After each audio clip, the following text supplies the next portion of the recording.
Welcome back to the Chicago White Sox Draft Only franchise. We will be advancing to the Saturday before the draft in this episode. And as I have said previously, we need bats at every level. So what we're going to do is take a look at our depth chart. I created this last year at the beginning of the season, and this helps us keep track of players by position, how old they are, what their potential is, and all that good stuff. But I went and highlighted all the guys in red are the ones that have A and B potential. Everybody else would be a C or a D. The gray just designates this as major leagues, AAA, AA, single A. So you can see on the pitching side, we got Cavalli and Enlow in the Rule 5 draft. They're both in their mid-20s. They're both B potential. We all know about Higgins, Smith, and Davy Garcia. Madrano, McCann, and McCann. That was our first, second, and third round picks this last season. Maderos we picked up as a undrafted free agent, and Ibanez was, I believe, our fifth round pick. So we have plenty of pitching, starting pitching, in the system that we can develop. On the reliever side, Enriquez and Kolek were both guys that we took in Rule 5 draft. Jared Kelly was one that got a potential upgrade from C to B last season. But outside of that, we have a whole bunch of Ds and a few Cs sprinkled in, so we really need to upgrade our relief pitchers, especially closers. We have no one that's anywhere close to being major league ready, even though Fulmer's pitched in the majors before. On the infield side, we have Edgar Caro and Robert Canning at catcher, so that kind of holds that down for now. Harvey Williams, he's only at 55 overall, so it's going to take him some time to get up. He has an A potential that would help him get his overall raised quicker, but he's probably 3 or 4 years away from us even contemplating having him at the major league level. Second base, we have Jacob Gonzalez, 2268B. So that's good for now. Doesn't mean we can't find someone else. We always need guys that can play multiple positions as backup part-time players. Third base, we really have nobody. I know Gerald Perez is 20 years old, but he hasn't shown anything so far. Shortstop, we do have Colson Montgomery. He is a 75 overall. These overalls are at the start of the season. They haven't updated it with anything they've done during this season, but he is 23, and he's going to have to be in the major leagues next year, so we don't waste all of his youth away in the minor leagues. And in the outfield, you can see we do have a 22-year-old C, but he's really not a long-term prospect. Center field, we have Roman Anthony, who we traded for. We have Samuel Zavala. It's kind of holding that down. Anthony could slide over and play right field, and Zavala plays center, or Zavala could play left with Anthony in center. But either way, we're going to need a right fielder, a left fielder, definitely need a third base. Unless we find another shortstop, we want to move Colson Montgomery to third.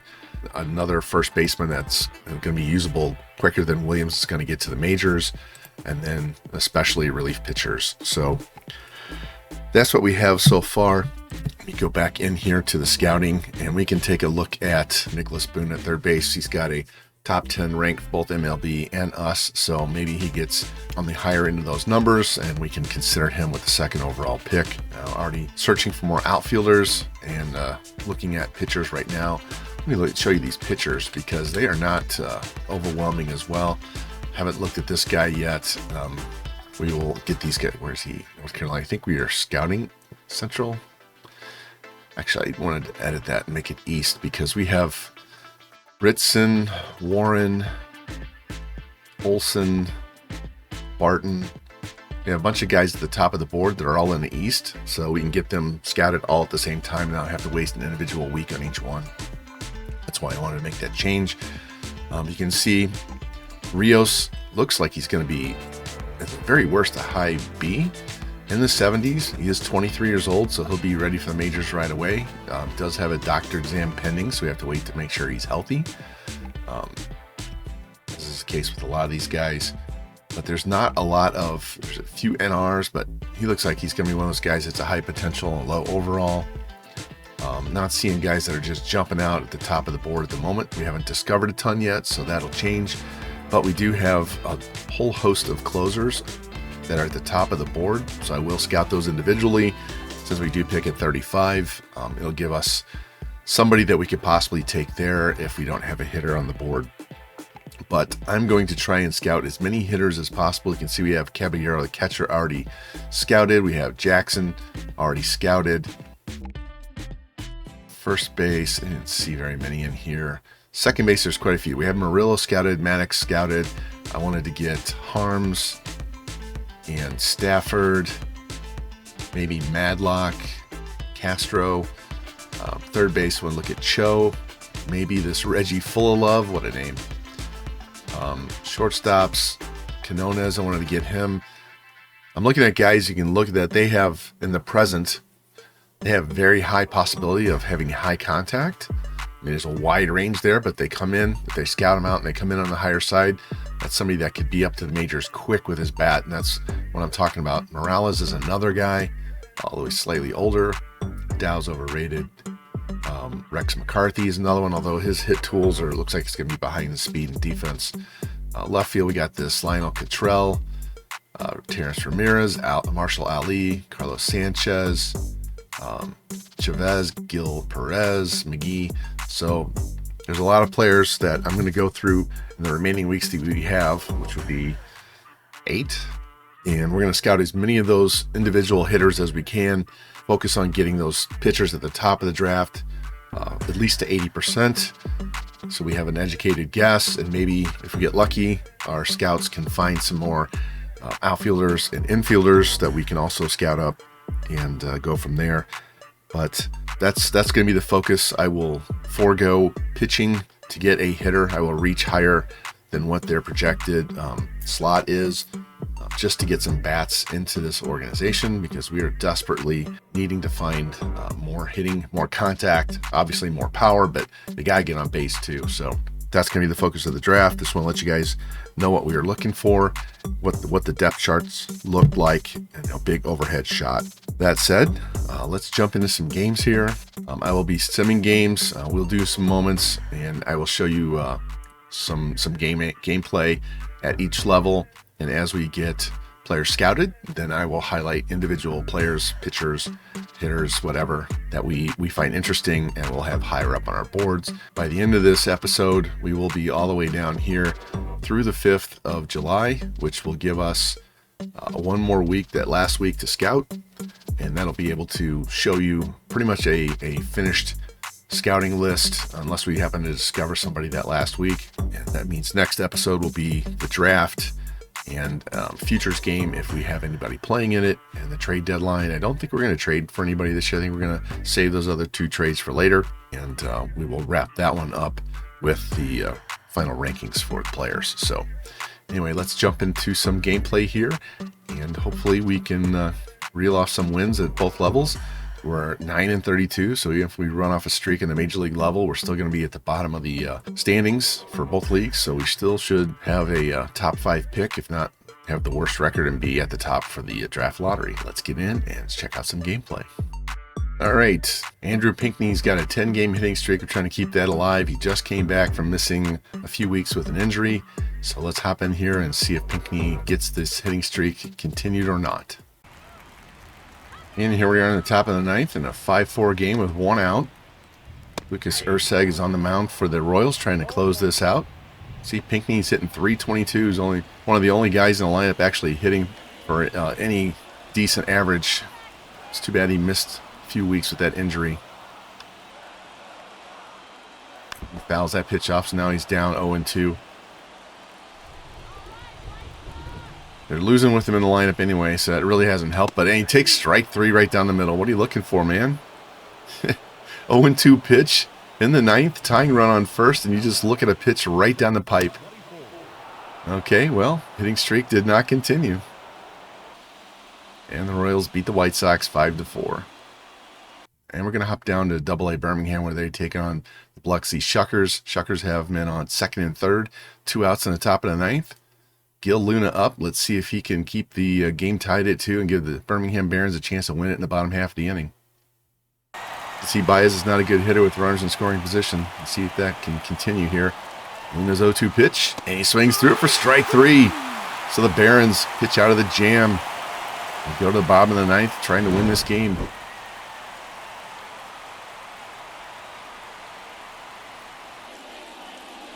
All right, now Sprinkle's on second base, and DJ Gladney's up with a chance to win this game. Let's hop in and see if we can get this deal done. Gladney's got a chance to tie this game up. Man on second, 1 out, 1-2 pitch, bottom of 12. Ground ball past the first baseman into right field. Gonzalez rounding 3rd, throw home, and he's safe, and we got a tie game. There we go, DJ Gladney getting the job done this year. Maybe he earns a promotion to AAA at some point.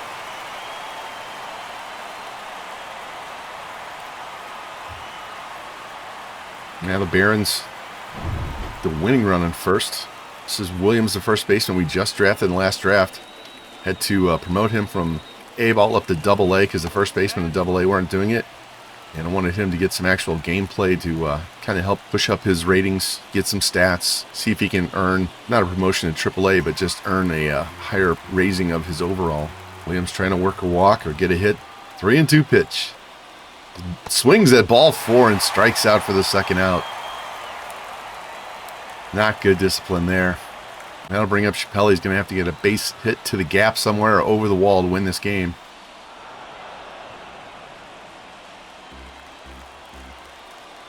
Carlton's 0-1 pitch on the way.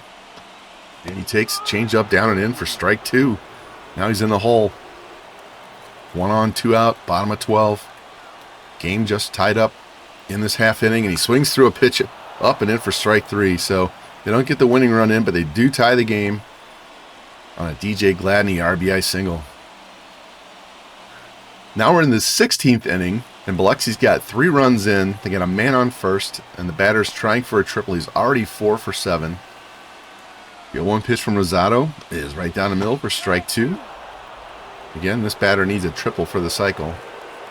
We need to get him out so we can get to the bottom half of the inning and try and tie this game back up. And he takes strike 3. Not sure what he was looking for because those were right down central. So we'll go back to the top of the order. Try and get this game tied up one more time. And the Chuckers win in 16 innings. Bullpen just couldn't get the job done in late innings there. Odell Murray with the win. Anthony Hupi Toa, however you say that name, he took the loss.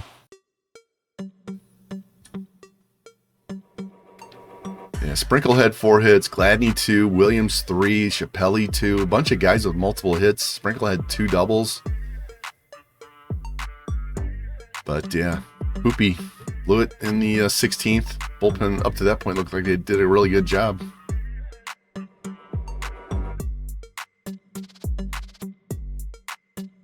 And now we have an injury in Double-A. Left fielder George Walco tore a finger ligament, and he's going to be out 1 to 2 months. So let's put him on the DL and get a replacement for him in the lineup. And on the Major League side, Matt Koperniak, inflamed hip, and he's going to miss 1 to 2 weeks.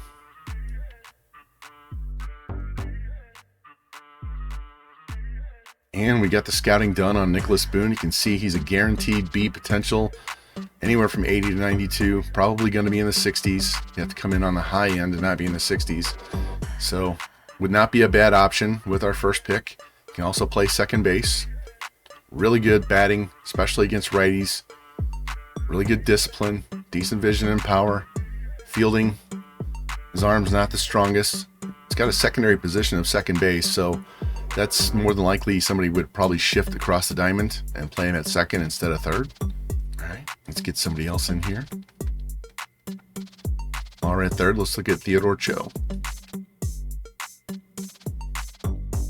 And now we're going to go up to AAA, where Charlotte is at Durham, taking on the Bulls.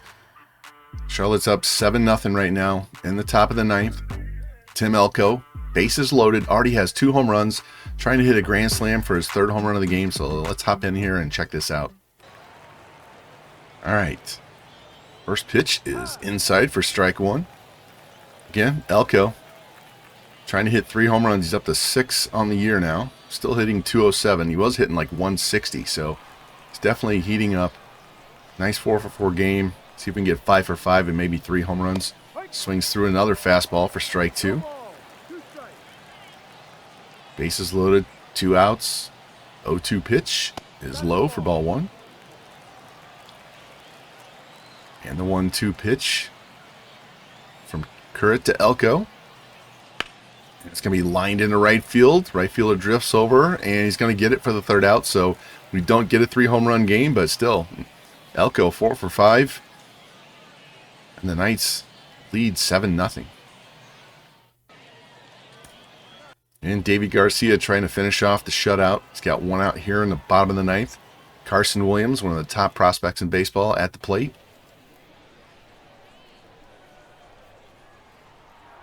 And the 1-0 pitch from Garcia to Williams Inside, ball 2. Garcia trying to finish off this shutout. 2-0 pitch to Williams is popped up down the left field line. Third base drifting back in foul territory, and he's got it. Lunging grab on the play. Now we got 2 down. Garcia needing 1 more out for the shutout. The 0-1 pitch from Davey is going to be fly ball into shallow center field. And Zavala playing center is going to be under that. And that's the 3rd out, and Garcia gets his shutout. There we go. Let's check out the box score. We got Anthony playing right field today. Montgomery goes 1 for 5. Anthony's 2 for 5. Elko 4 for 5 with 4 RBI. Garcia 9 innings, 5 hits, no runs, no walks, 10 Ks. Gotta love that. And on the major league side, starting pitcher Nathan Wiles broke his hand, and he's going to miss 1 to 2 months. So I'm going to put him on the 15-day DL. And now we're going to hop into a game here. Again, Charlotte at Durham. Charlotte with the bases loaded in the 9th with 2 outs, trailing 3-0. Wes Kath, who has a 10-game hit streak on the line, is up, trying to get the Knights back into this ball game. So let's see if he can get the hit streak continued and possibly come from behind and get this win. Garrett Clevenger trying to finish this game off for the Bulls. Bases loaded, 2 outs. First pitch is high for a ball. Kath hitting respectable 254. Only 10 RBI though. Don't believe he has the best lefty on lefty ratings though. And here's a off-speed pitch over the middle. It's going to be grounded to first, and that's going to be the game as the Bulls hang on and win. And Wes Kath's hitting streak goes down the tubes. Let's check out the box score either way. Caro had 2 hits. Remillard, Zavala, and Perez with hits. Shonley, not a bad start. 5 walks, though, is a bit high. It's kind of hard when the starting pitcher on the other side throws a shutout, though.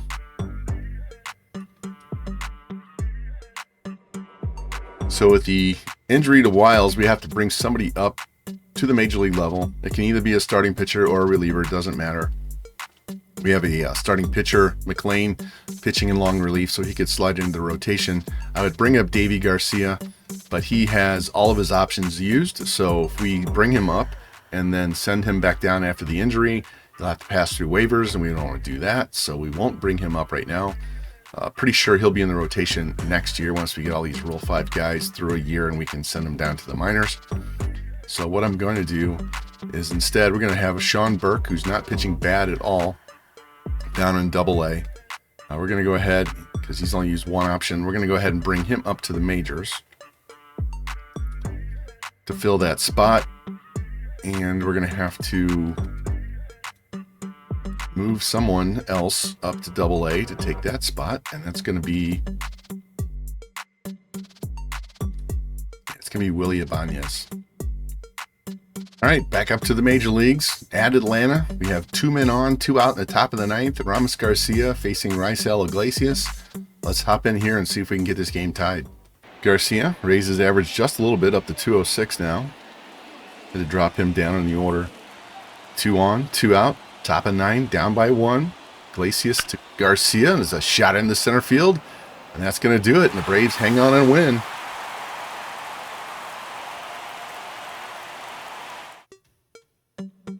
Let's take a look at the box score.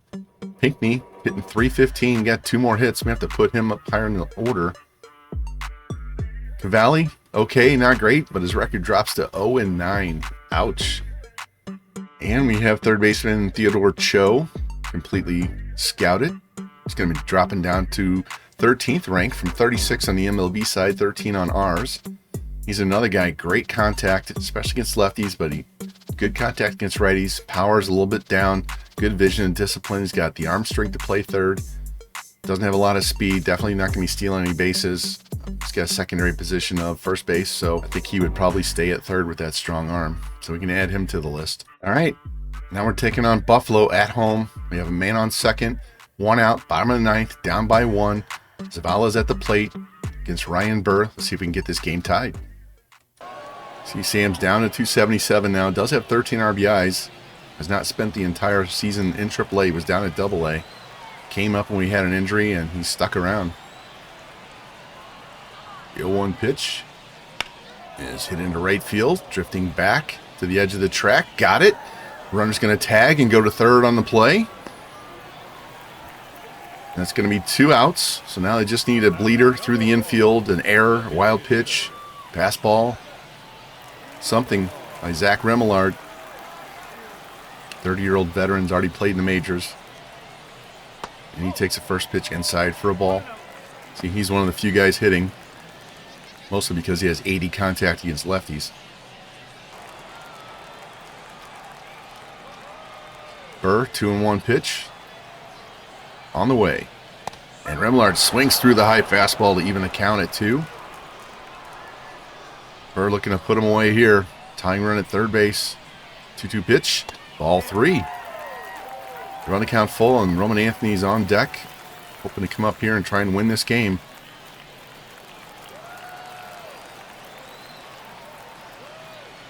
Three-two pitch to Remillard. And it's going to be hit to third. Going to scoop and a throw. And that's the ball game as the Bisons win. So the Knights get a man on, get him in scoring position, but can't get him home. Story of the season. Let's take a look at the box score. 5 different guys with 1 hit. Ortega hit a home run, just came off the DL. Elko and Gonzalez with steals. Trey Mago, 2 runs in 5 innings, but 10 hits is a bit much. Bullpen pretty much did their job, though. So it was just the offense. Again, broken record. We need some batters in this organization. And now we have another injury. This time to shortstop Javier Moguian down in Double-A. Tore his knee cartilage, and he's going to be out 1 to 2 months. That's a big blow because he's one of their better hitters down there. And the injuries just keep coming. Mario Camilletti, outfielder, broken forearm, out 1 to 2 months. My goodness. And hey, we discovered a third baseman, 77 to 95 potential, 76 to 94 overall. We have him as the 7th player in the class, and he's a switch hitting third baseman. Can tell you from experience that guys that are that tight on their spreads are going to be on the lower end, not the higher end. So the fact that we have him ranked 7th makes me kind of question our scouts, but you can see he's got a lot of green and blue. Not shocked to see that, but I would not consider him to be an A potential guy. I think we're going to be disappointed. He's going to be down in the 70s. But we'll take a look at him. And on the starting pitching side, we had a bunch of guys. George Phillips was one.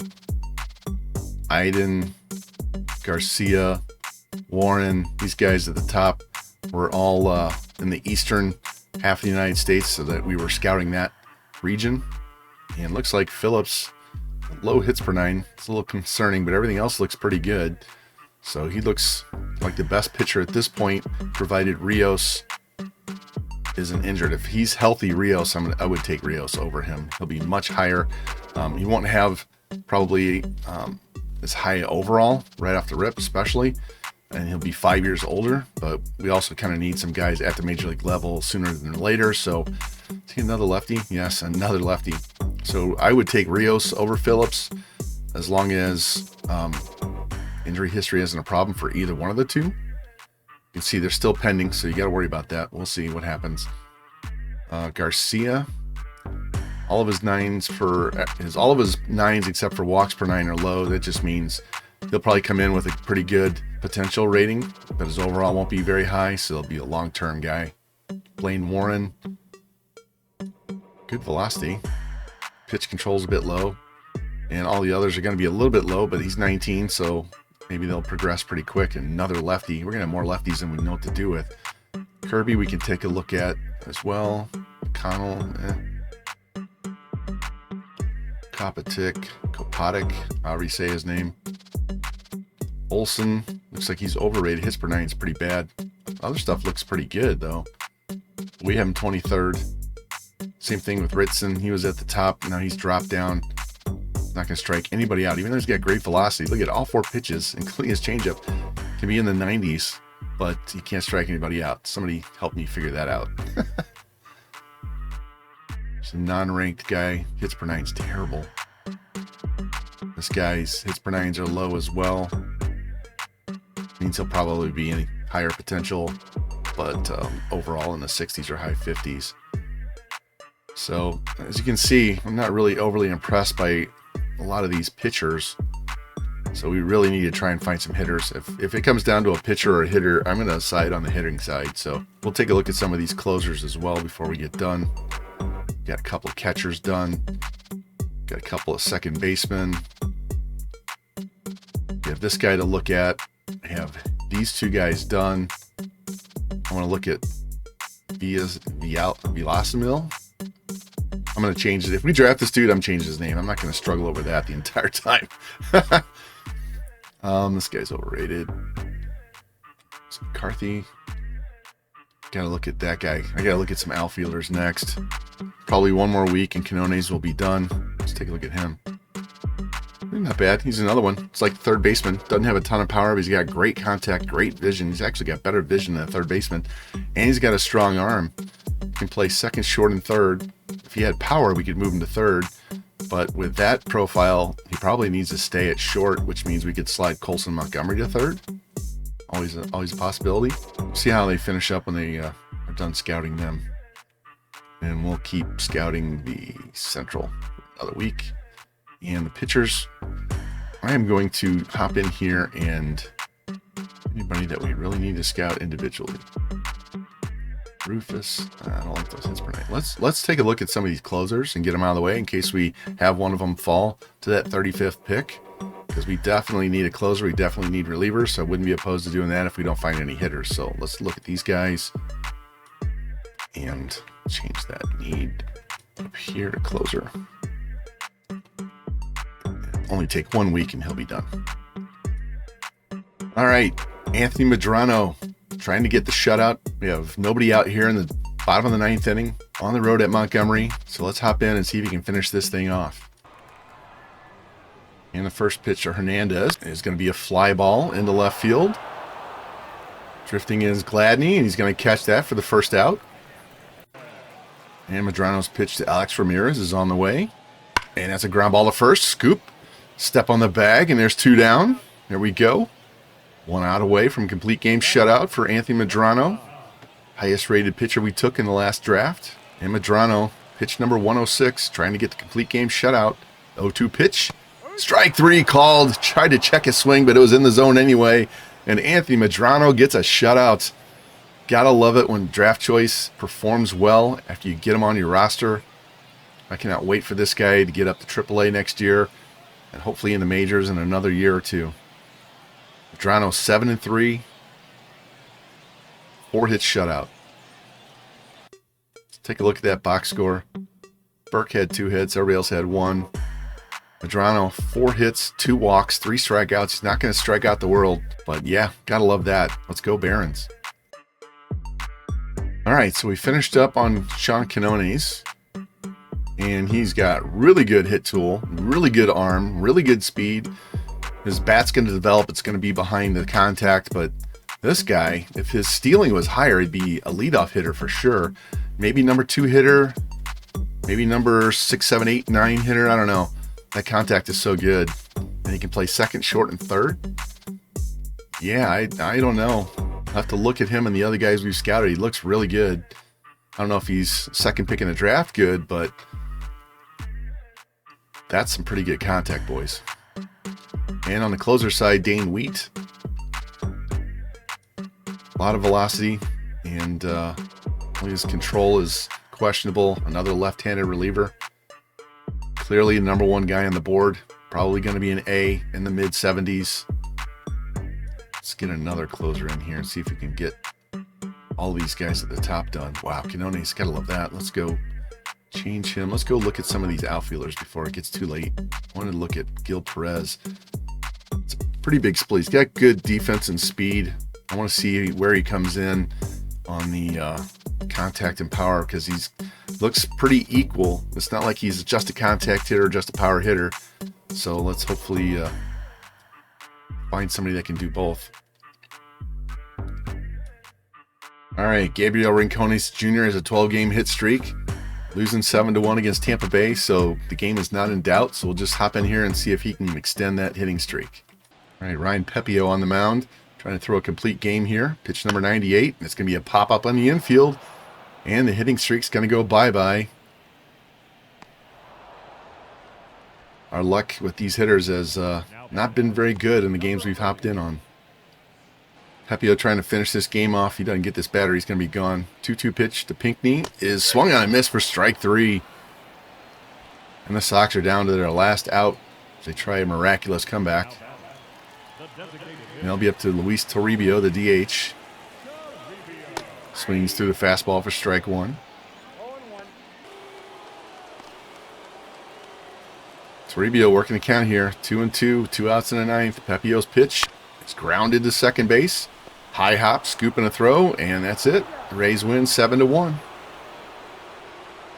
Let's take a look at what our guys did on the hitting side. We only had 3 hits, 3 different guys, including a home run by Ryan Ward. Shane Drohan, we've seen him pitch better earlier in the season. He's now 3-11. Gives up 10 hits and 6 2/3. The bullpen didn't pitch much better. Ugh. And we've reached the halfway point in the Southern League down in AA, and the Barons are 38-31. They win the first half, so they will be in the playoffs again at the end of the season. Looking AAA, the Knights are in last place, 28-47. And on the Major League side, the White Sox are 12-65. 12 wins. We are 13 games behind the Blue Jays in the American League and 10 games behind the Rockies. So at one point they were only separated by 1 or 2 games between the 3 worst teams. And yeah, we're in a world of hurt this year, and at that pace we're going to lose almost 130 games. So we got to find some hitters. Look at it. We've allowed 417 runs, but we've only scored 191. Not only is it the pitching, but the hitting isn't even keeping us close to being in games. We've won 3 games at home all year. 3. All right, we got Gil Perez finished off. Really didn't learn a whole lot. Does show that he's pretty good against right-handed pitchers for power. Those future numbers hold up. He's going to be pretty good contact and power, just not great vision or discipline. He's going to be an excellent defender, though. He can play right field or center field, great speed. So we got to hope he comes in on the higher end. And Raditz, he's not finished yet. Doesn't matter. We'll look at another. Let's see if George Phillips can get him completely finished. And we're not going to do Bryce because we are going to do... Said we weren't going to do Rocha.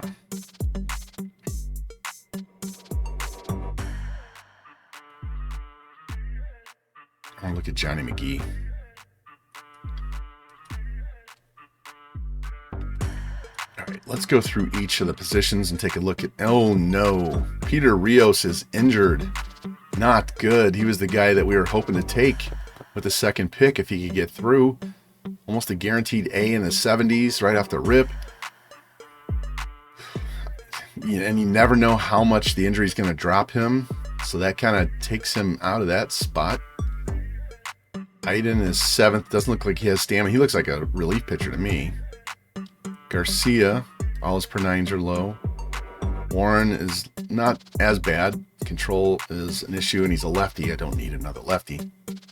Rufus, I don't like that hits per 9. Gagnon is everything but walks. His walks are good, but all the other 9s are low. Didn't look at Steve Martin.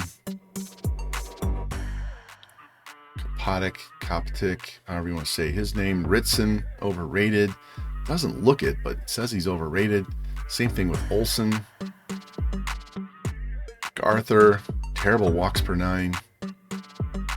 Jackson's per 9s are low. Another lefty. God. Hey, Fiend, you had trouble finding left-handed pitchers in all your drafts, and I have nothing but left-handed pitchers. I don't know what's going on, but everybody I scout is a left-handed pitcher. This is crazy. All right, so we know we've got 3 good closers, probably 4. We're not going to scout this guy. So we have 4 good closers at the top, and that's it on closers. So they're probably going to go quick. We do have Caballero, who's slightly overrated. Great contact, decent power, really good defense.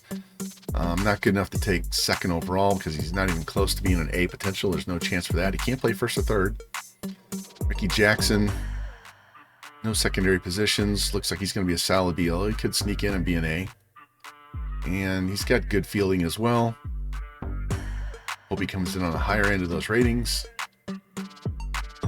Benitez, man, if that power was against righties instead of against lefties, I'd go ahead and scout him. His splits are terrible. Second base, we got Murillo. Overrated by, we say he's overrated. He can play all 3 outfield spots. Probably going to be closer to the 70s than the 80s. I don't know. Could be in the mid 80s. I don't know. We'll see. He's not going to go with the second pick. So if he's there with our second pick, number 35, then yeah, we'd have to think about it. Alvin Maddox looks like he could be a definite B in the 60s. Not bad. Only plays second base. Third base, we have Nicholas Boone, who could be in play for the second pick. Definite B, outside chance of getting it up to the low A. Great bat. Need a little more power to play third, but good feeling. Doesn't have a strong arm. Like I said, we move him to second base. Rocha, we didn't scout because that split is so tight. He's probably going to come in on the lower end. But if he's there, I definitely would snag him later in the draft. Cho, great contact. A little bit better against lefties and righties, but great contact. He has some pop, great vision and discipline, great arm strength. He'll stay at third. He's in play. With that contact, I would definitely have to have him in play. Anybody else at third? Shortstop, Quinones. Great bat against both sides. Just doesn't have a ton of power. Great vision. He's my favorite guy so far. Great arm strength. Play shorter third. He's 80-92, 78-93. 58-70, 59-74. Looks like we have more of a top end on Quinones. We'll make that decision once we get to the draft. Man, I should have scouted this guy too. Didn't scout him. 6th part between his potential and overall. It's probably not going to be on the high end of that. Center field, Ramirez, same thing. Probably not going to be on the high end. Marshall Ali just ran out of weeks. He was the guy that was drafted in the first round by the Yankees last year and didn't get signed. Doesn't look like he can play defense very well. It's not good for center field. Sanchez doesn't have as great a bat. Right field, Gil Perez. Okay bat, great defense and speed. Be a really good center fielder or right fielder. So, man, that's really disappointing. And Phillips, so we're going to finish up with Phillips and McGee here.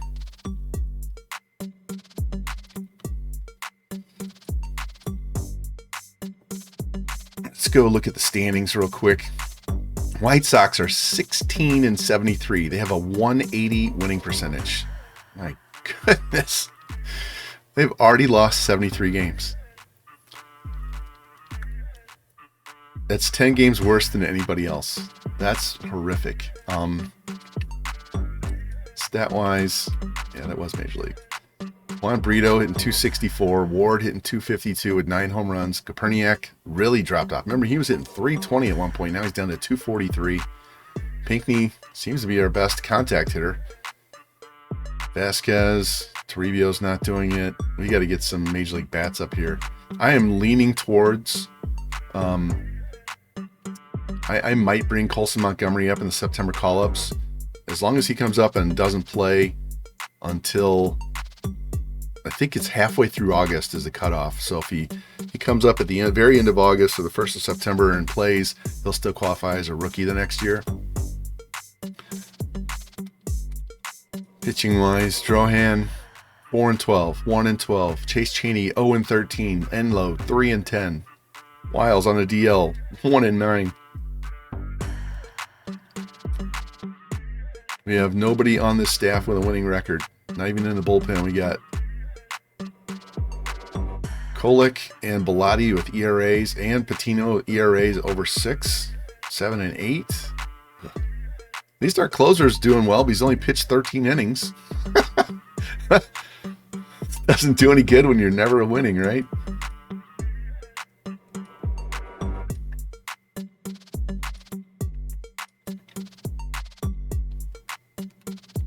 Check AAA. Colson Montgomery, he's up to 271 now. 12 home runs and 40 RBI. Zavala, 284. Anthony, very disappointing, 226. Man, I should have taken Travis Bazzana instead.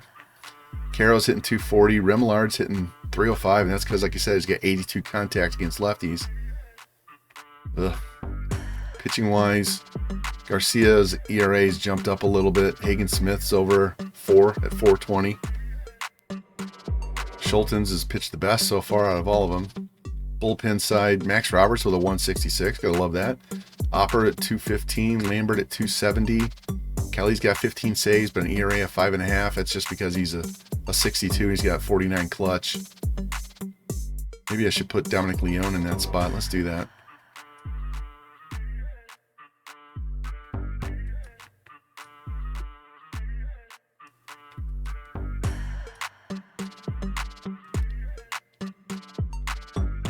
In Double-A side, DJ Gladney, 313, 9 home runs, and 52 RBI. Yeah, like that. Tatum's got 18 steals, hitting 296. Chappelli disappointing at 229. Mogian, 331, but he's injured. Podcool, 283. Gotta like that. Camilletti injured. Walco injured. Everybody's injured. Harvey Williams, I called him up and put him in the lineup to at least bat against righties. So get him some at-bats and get him some development. Looks like he's going up pretty evenly across the board. There's our catcher. There you go. Canning. Drafted him last year as well. Contact in the lefties has dropped, but everything else is going up. So that's good. Pitching-wise, Medrano, 7-6 with 306. Ricky McCann. That was our second round pick, or second pick, not second round, but second pick.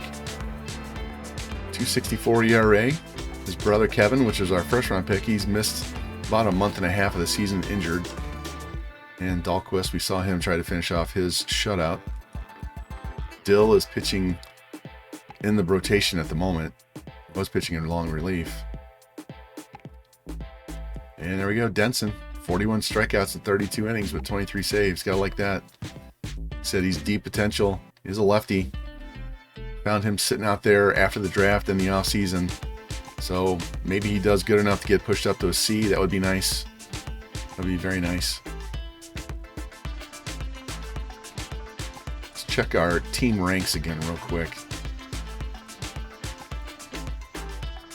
Last in batting average. Last in runs. Last in hits.